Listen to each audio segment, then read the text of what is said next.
Hello students, welcome to the channel. आज की video होने वाली है चैप्टर नंबर 1 यानी कि पार्टनरशिप फाइनल अकाउंट। ये पार्टनरशिप फाइनल अकाउंट होता क्या है, क्या क्या रूल्स प्रोसीजर्स होते हैं और किन बातों का हमें ध्यान रखना चाहिए। ओके।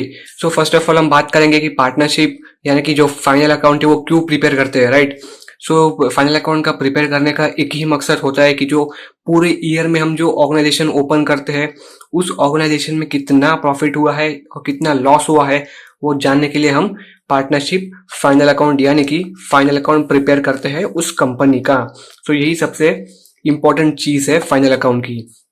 अभी बात करें फाइनल अकाउंट में जो आपका सिलेबस है वो सिलेबस में क्या इंपॉर्टेंट चीज है जो आपको ये याद रखनी है। स्टूडेंट्स, मैं आपको और एक बात बता दूं कि देखिए फाइनल अकाउंट का जो आपका चैप्टर है वो ऑलमोस्ट 70 से 80 पेज का चैप्टर है। उसमें से मैं आपको रियलिटी में बताऊं तो सिर्फ उसमें से 25 या 30 पेजेस ही ऐसे ऐसे चीज है जो कि बहुत ही इंपॉर्टेंट है, बाकी सारे बकवास है। ओके। अभी बात करते हैं सबसे इंपॉर्टेंट चीज। सबसे पहला जो फॉर्मेट होता है जिसमें आपको प्रिपेयर करना है वो है ट्रेडिंग अकाउंट। अभी ट्रेडिंग अकाउंट क्या होता है, ध्यान देना। ट्रेडिंग अकाउंट में हम पहले फॉर्मेट ड्रॉ करेंगे।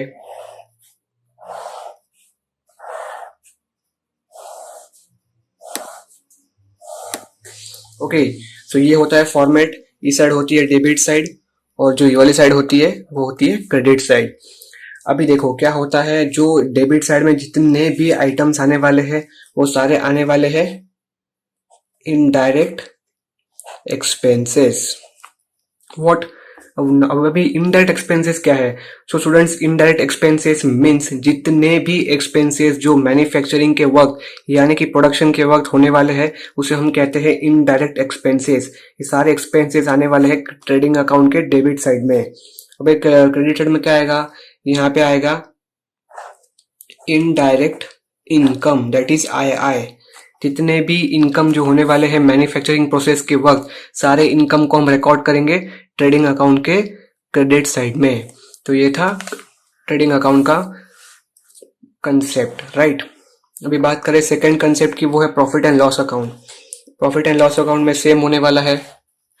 यहाँ पे हम फॉर्मेट बनाएंगे।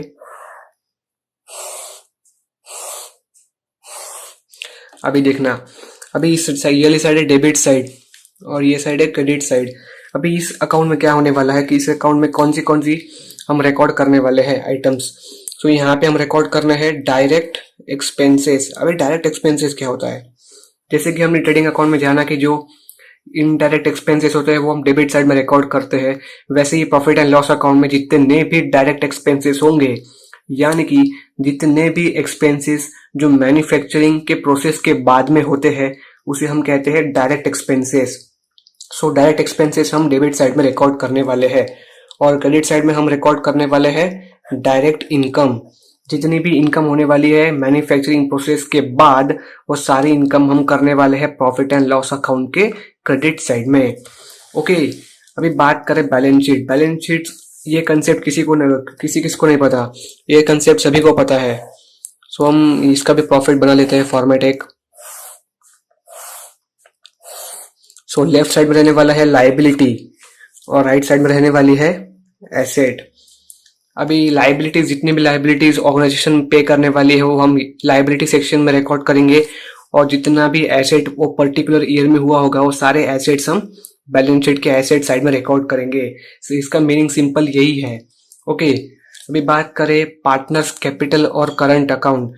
स्टूडेंट्स, ये कंसेप्ट आपके लिए बहुत ही नया है। आपको यहाँ पे देखिए क्या करना है,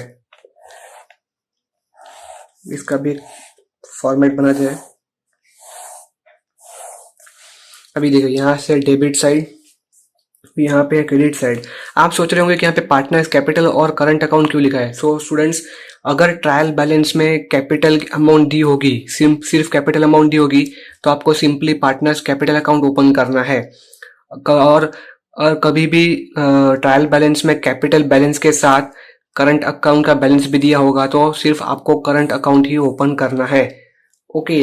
अब इसके जो ट्रीटमेंट है वो कैसे होने वाली है वो जब हम प्रैक्टिकल प्रॉब्लम सॉल्व करेंगे तब इसके साथ डील करेंगे, राइट। तो इसका कंसेप्ट यही है, कैपिटल बैलेंस होगा तो कैपिटल अकाउंट ओपन करेंगे और कैपिटल बैलेंस के साथ करंट अकाउंट का बैलेंस भी दिया होगा तो सिंपली करंट अकाउंट ओपन करने वाले हैं। राइट। अभी बात करें इंपॉर्टेंट एडजस्टमेंट, ऐसे कौन कौन सी एडजस्टमेंट है जो आपको याद रखनी है।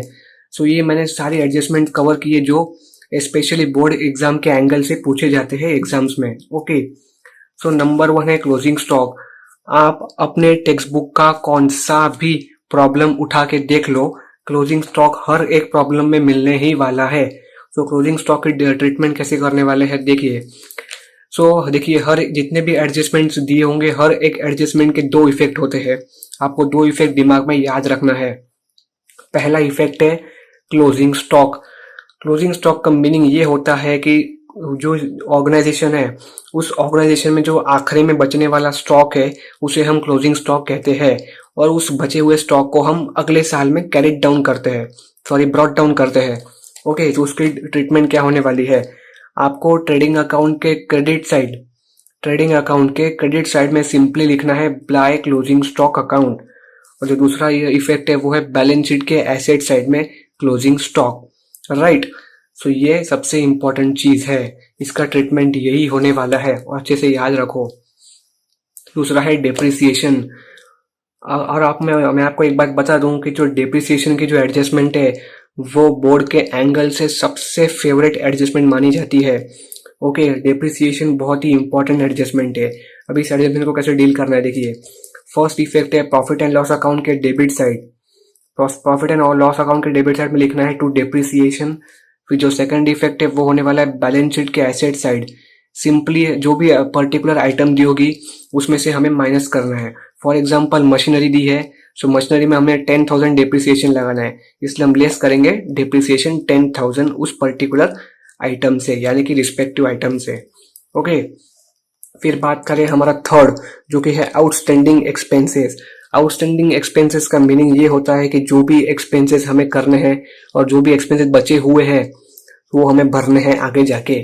ओके, अब इसे कैसे डील करेंगे, सेम करेंगे। उसका फर्स्ट इफेक्ट होगा trading and profit and loss account. अभी आप सोच रहे होंगे कि 2 अकाउंट में कैसे कर सकते हैं। सो स्टूडेंट्स, ये जो पर्टिकुलर आइटम होती है उस पर्टिकुलर आइटम के नेचर के हिसाब से आपको ट्रीटमेंट करनी है। अभी ट्रेडिंग अकाउंट कर लिए तो फॉर एग्जांपल वेजेस है, वेजेस हम ट्रेडिंग अकाउंट में पोस्टिंग करते हैं, इसलिए वहां पे हम करेंगे।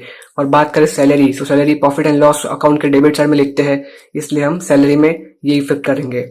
ओके, सो स्टूडेंट्स, मैं आपको और एक चीज बता दूं कि जो मैंने फॉर्मेट्स यहाँ पे एक्सप्लेन किए हैं, ये सारे के फॉर्मेट्स मैंने डिस्क्रिप्शन बॉक्स में सारे प्री फॉर्मेट दे दिए हैं, आप उसे पहले रेफर कर सकते हैं। राइट। अभी देखते हैं। देखिए, ट्रेडिंग और प्रॉफिट एंड लॉस अकाउंट के डेबिट साइड में रिस्पेक्टिव आइटम में ऐड करना है। क्या करना है, जो आउटस्टैंडिंग दिया होगा वो सिंपली ऐड कर देना है।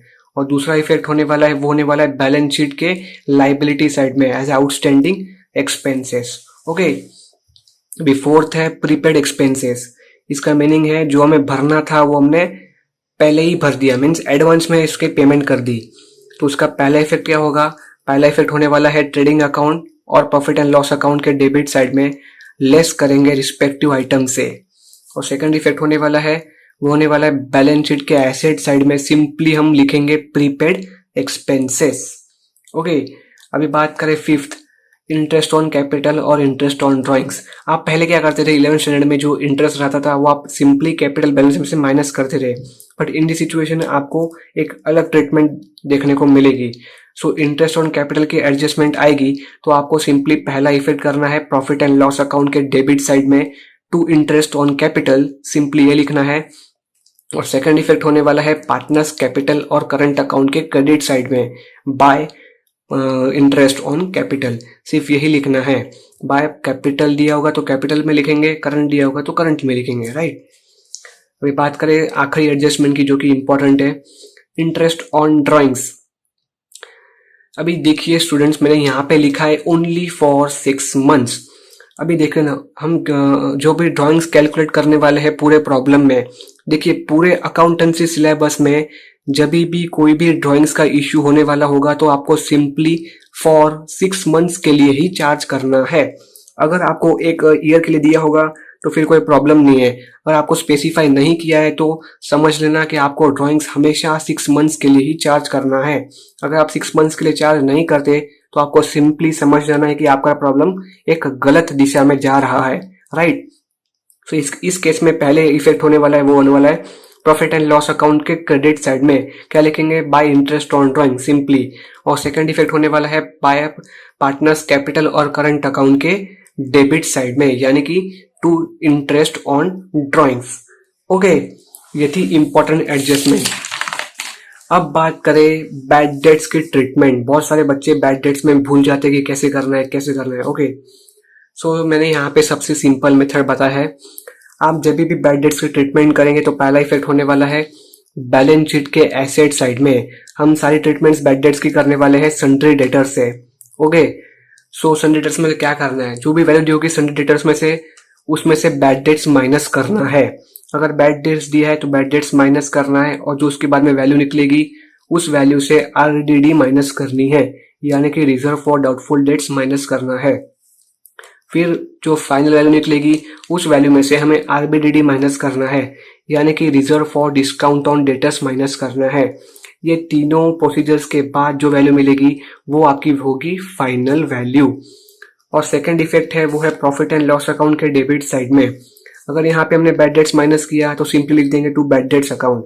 फिर यहाँ पे आरडीडी माइनस किया, यहाँ पे सिंपली लिख देंगे टू आरडीडी अकाउंट। यहाँ पे आरबीडीडी माइनस किया तो सिंपली यहाँ पे लिख देंगे आरबीडीडी अकाउंट।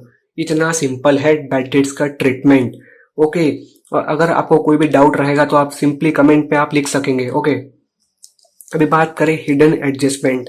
अभी हिडन एडजस्टमेंट क्या है, देखिए स्टूडेंट्स, सबसे इंपॉर्टेंट चीज है, अगर आपके ट्रायल बैलेंस में कोई भी पर्टिकुलर आइटम के सामने ब्रैकेट में कुछ भी लिखा होगा उसे हम कहते हैं हिडन एडजस्टमेंट।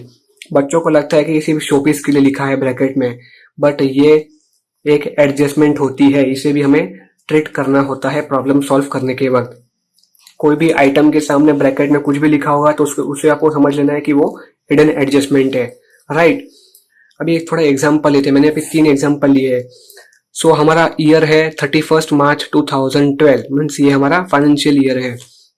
पहले लेते हैं बैंक लोन। देखो बैंक लोन आपकी जब ट्रायल बैलेंस में ऐसी कंडीशन दी होगी 10% बैंक लोन 10,000, ब्रैकेट में लिखा होगा टेकन ऑन 1st 10/2011। ये बीच में क्या करना है, देखो फर्स्ट इफेक्ट क्या होगा, simply profit and loss account के डेबिट साइड में to interest on bank loan. Second effect होगा बैलेंस शीट के लाइबिलिटी साइड में सिंपली बैंक लोन। ओके, अभी इसका क्या है, देखो 10% बैंक लोन कितने दिए, 10,000। अब इसे कैसे डील करेंगे, देखो 10,000 का बैंक लोन था, 10% इसलिए 10/100 करेंगे, राइट। अभी आगे दिया है टेकन फ्रॉम 1st 10/2011। तो इसके आगे से जो होने वाला है वो मंथ्स कैलकुलेट करना है। अभी कैसे 110 है ना, मीन्स इसका क्या होगा, अक्टूबर, नवंबर, दिसंबर, जनवरी, फरवरी, मार्च। सो 6 महीने के लिए कैलकुलेट करना है, इसलिए 6/12 करोगे तो आपकी वैल्यू मिलेगी 500। मीन्स 500 का आपको इंटरेस्ट ऐड करना है, इसलिए to interest on bank loan में हम 500 ऐड करेंगे, और बैंक लोन जो 10,000 था उसमें हम बैंक लोन में ऐड करेंगे 5,000। जो आउटर कॉलम में वैल्यू आएगी वो आएगी 10,500। ओके, सेकंड है इन्वेस्टमेंट 12% 50,000। सिंपली वही करने वाले हैं हम यहाँ पे। 50,000 का जो टोटल वैल्यू है उसमें 12/100 करेंगे। फिर कहा टेकन ऑन 1st 2012, मीन्स जनवरी से कंडक्ट किया है, सो जनवरी, फरवरी, मार्च 3 मंथ्स के लिए चार्ज किया है, सो 3/12। और यहाँ पे जो भी वैल्यू आएगी वो हमें इन्वेस्टमेंट होगी। इन्वेस्टमेंट में जो भी इंटरेस्ट मिलता है वो हमारे लिए एसेट होता है, इसलिए बाय इंटरेस्ट ऑन इन्वेस्टमेंट जो यहाँ पे वैल्यू आएगी वो यहाँ पे सिंपली ऐड करनी है। और दूसरा इफेक्ट होगा बैलेंस शीट के एसेट साइड में, इन्वेस्टमेंट 50,000 दिया होगा तो उसमें ऐड करना है जो वैल्यू यहाँ पे निकलेगी। सो जो टोटल वैल्यू हम आउटर कॉलम में लिखने वाले हैं, राइट। अभी थर्ड है वो है रेंट। रेंट यहाँ पे दिया है कि 10 महीने का 1,000 रुपये, हमारा फाइनेंशियल होता है 12 महीने का, और यहाँ पे बोल रहे हैं कि 10 महीने का 1,000 रुपये है, मीन्स हमें 2 मंथ्स का कैलकुलेट करना होगा। 2 मंथ्स का कैसे कैलकुलेट करेंगे देखना। तो अगर 2 मंथ्स का कैसे कैलकुलेट करेंगे, देखो रेंट की वैल्यू दी है 1,000 रुपीज फॉर 10 मंथ्स। ओके, अभी हमें 2 महीने के लिए 2 महीने का हमें कैलकुलेट करना है, तो उसकी वैल्यू कितनी होगी? 1000 रुपये का 10 महीने का दिया है, अभी 2 महीने का हमें कैलकुलेट करना है, तो सिंपली क्या करेंगे, क्रॉस मल्टीप्लाई करेंगे 1000 इंटू 2 डिवाइड बाय 10, और यहाँ पे जो वैल्यू निकलेगी वो वैल्यू हमारी 2 महीने का इंटरेस्ट होगा, यानी कि 2 महीने की रिमेनिंग वैल्यू होगी, राइट। तो वो वैल्यू हमें यहाँ पे सिर्फ रेंट और यहाँ पे आउटस्टैंडिंग है, इसलिए आउटस्टैंडिंग 2 महीने करेंगे, बिकॉज 10 महीने का था, इस 2 महीने का ऐड करेंगे, इसलिए आउटस्टैंडिंग है। जो वैल्यू होगी वो आउटर कॉलम में लिखेंगे।